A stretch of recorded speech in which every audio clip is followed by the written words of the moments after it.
शंकर पर जल चढ़ाने का जो भाव वर्णित किया जाता है कि हम शंकर को मंदिर में जाकर जल चढ़ाते हैं तो खड़े खड़े चढ़ाएं कि बैठकर चढ़ाएं। बहुत ध्यान देना सर।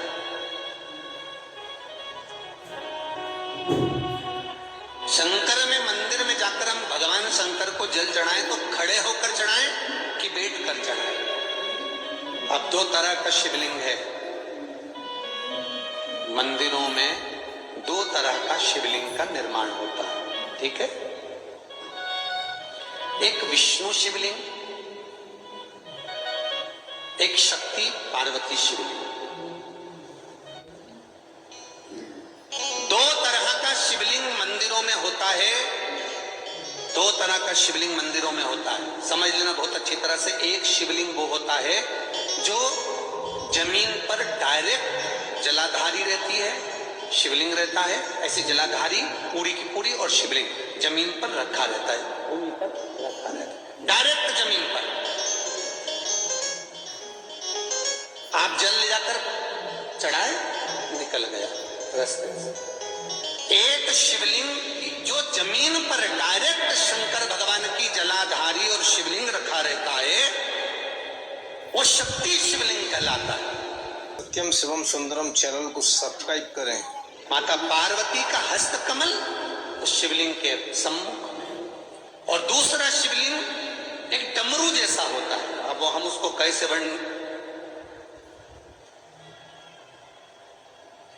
एक डमरू शिवलिंग होता है, ऐसा उसका स्टैंड होता है, ऐसा स्टैंड होता है, नीचे शिवलिंग रखने की जगह होती, फिर ऐसा होता है, फिर उसके ऊपर इस तरह शिवलिंग रखा होता है। देख, दर्शन करें आप लोगों ने। अब फिर इसके ऊपर शंकर भगवान का शिवलिंग रखा होता है, ठीक है। इस तरह का जो शिवलिंग होता है, एक डायरेक्ट नीचे रखा हुआ शिवलिंग और एक भगवान जो नीचे डमरू जैसी आकृति होती है, इस पे जो डमरू जैसा जो भाग बना होता है, ये भगवान विष्णु का हस्त कमल है, और ऊपर का जो भाग है वो भगवान ब्रह्मा का हस्त कमल है। इसको विष्णु शिवलिंग कहते हैं।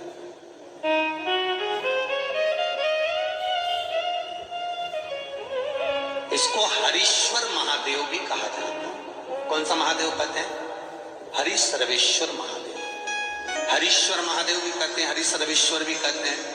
तो डमरू जैसा जो शिवलिंग का निर्माण हुआ है मंदिर में, अगर शिवलिंग ऊंचा है, शिवलिंग थोड़ी सी हाइट पर है, ऊंचाई पर है, और डमरू जैसा भाग फिर उसके ऊपर जलाधारी के बाद शिवलिंग निर्माण किया गया है, तो वो विष्णु शिवलिंग कहलाएगा, वो हरीश्वर शिवलिंग कहलाएगा, वो हरि वंश शिवलिंग कहलाएगा, हरीश्वर कहलाएगा। और जो डायरेक्ट सीधे जो रखा हुआ है, 12 ज्योतिर्लिंग के अगर आप दर्शन करेंगे तो कहीं पर भी आपको विष्णु शिवलिंग नहीं मिलेगा, केवल एक नागेश्वर को छोड़कर। सत्यम शिवम सुंदरम चैनल को सब्सक्राइब करें। कहां पर छोड़कर? जम के बोलिए। केवल एक नागेश्वर, नागेश्वर को छोड़कर बाकी के जितने 12 ज्योतिर्लिंग में शिवलिंग के दर्शन करोगे सब शक्ति शिवलिंग मिलेंगे, सब जमीन पर। आप जितने भी देखेंगे, काशी का देखेंगे, महाकालेश्वर देखेंगे, तो डायरेक्ट जमीन पर जलाधारी बनी है महाकाल बाबा की, डायरेक्ट जमीन पर बनी है, कोई ऊंचाई नहीं है, डायरेक्ट जमीन पर फिर शिवलिंग है। ओमकारेश्वर देख लीजिए, ममलेश्वर देख लीजिए, आप चाहें तो विश्वनाथ देख लीजिए, डायरेक्ट जमीन पर।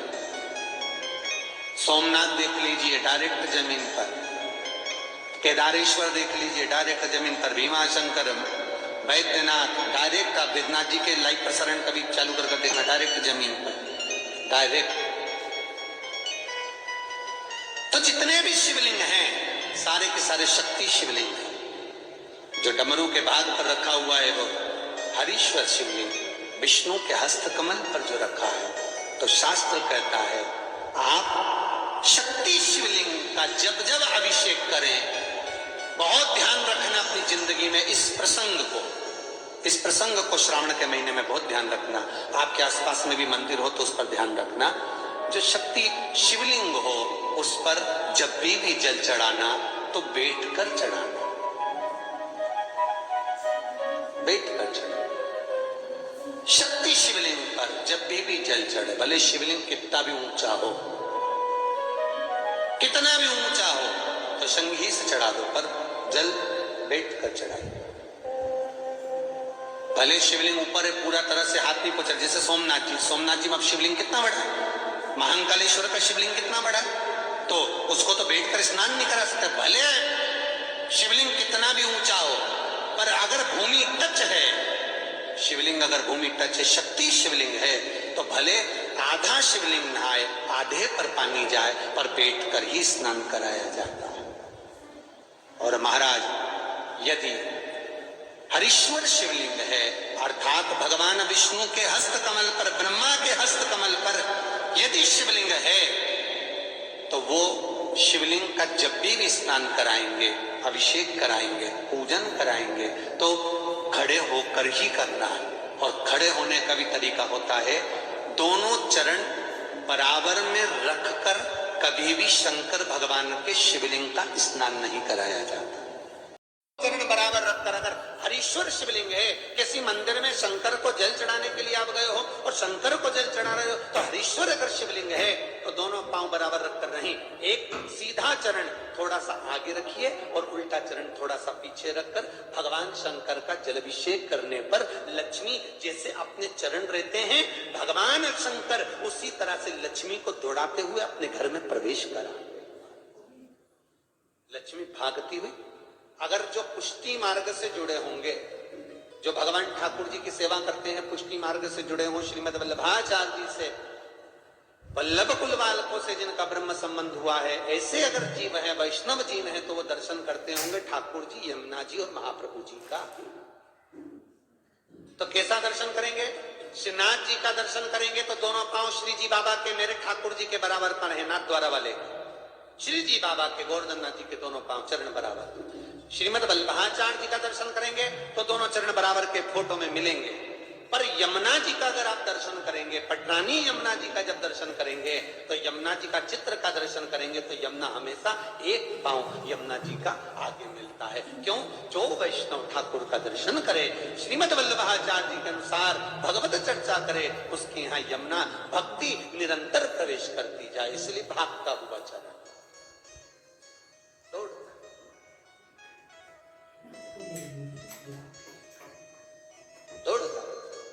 तो शंकर भगवान का अगर हरीश्वर शिवलिंग है, कहीं शिवलिंग डमरू आकृति पर, अगर ऊंचाई पर है, हरीश्वर है, तो फिर जल खड़े होकर चढ़ाए, चरण आगे पीछे। बहुत ध्यान देना महाराज, हरीश्वर शिवलिंग का वर्णन महाराज बहुत सुंदर बात कही है, बहुत ध्यान से सुनिएगा। शक्ति शिवलिंग के ऊपर जो जलाधारी लगती है, शक्ति शिवलिंग के ऊपर जो जलाधारी लगती है, वो 5 मिनट, 10 मिनट, आधा घंटा रखकर 24 घंटे के लिए हटा सकते हो। शक्ति शिवलिंग के ऊपर जो जलाधारी लगती है, वो 15-20 मिनट रखकर, आधा घंटा रखकर आप हटा सकते हो। पर हरीश्वर शिवलिंग के ऊपर भगवान विष्णु के हस्त कमल पर जो शिवलिंग का निर्माण आपको भी वर्णन किया, अगर वो शिवलिंग है तो उस पर जलाधारी अगर लगी है, तो कम से कम 5 घंटा, 8 घंटा तो जलाधारी को रखना पड़ेगा ही। बहुत ध्यान दीजिए महाराज। शंकर जी की प्राण प्रतिष्ठा करते समय, शंकर जी की स्थापना करते समय, शंकर जी को प्राण प्रतिष्ठित करते समय एक एक चीज का ध्यान करना पड़ता है कि हमें कैसा शिवलिंग रखना है, कौन सा शिवलिंग रखना है, कैसे स्थापना करना है, किस भाव का होना चाहिए। शंकर के मंदिर में शंकर जी विराजे हैं, तो गणेश जी, कार्तिकेय और पार्वती की मुद्रा कैसी होना चाहिए, गणेश जी कौन सी सूंड का होना चाहिए। जब शंकर के मंदिर में हम आराधना कर रहे हैं तो गणेश जी की सूंड किस ओर होना चाहिए, पार्वती की मुद्रा कौन सी होना चाहिए, षडानंद कार्तिकेय की दृष्टि कहां होना चाहिए, ये शंकर जी की प्राण प्रतिष्ठा में देखा जाता है। केवल मूर्ति वाले ने बाजार में मूर्ति बनाकर बेच दी और तुम गए, हमें शंकर जी का परिवार दे दो, हमारे मंदिर है छोटा सा, मैं वहां प्रतिष्ठा करना है। तुम बाजार में गए और शंकर जी का परिवार लेकर आ गए, शंकर जी लिया, कार्तिक लिया, पार्वती लिया, गणेश जी लिया और स्थापना करवा दी पंडित जी से। और बाद में बोली हमको थोड़ी कष्ट हो रहा, हमको थोड़ी तकलीफ हो रही है, कहीं ये हम जब से लाए इससे तो नहीं हो रही, कहीं इससे तो नहीं। नहीं, गलती तुम्हारी है। तुम तो बस गई और लेकर आ गई।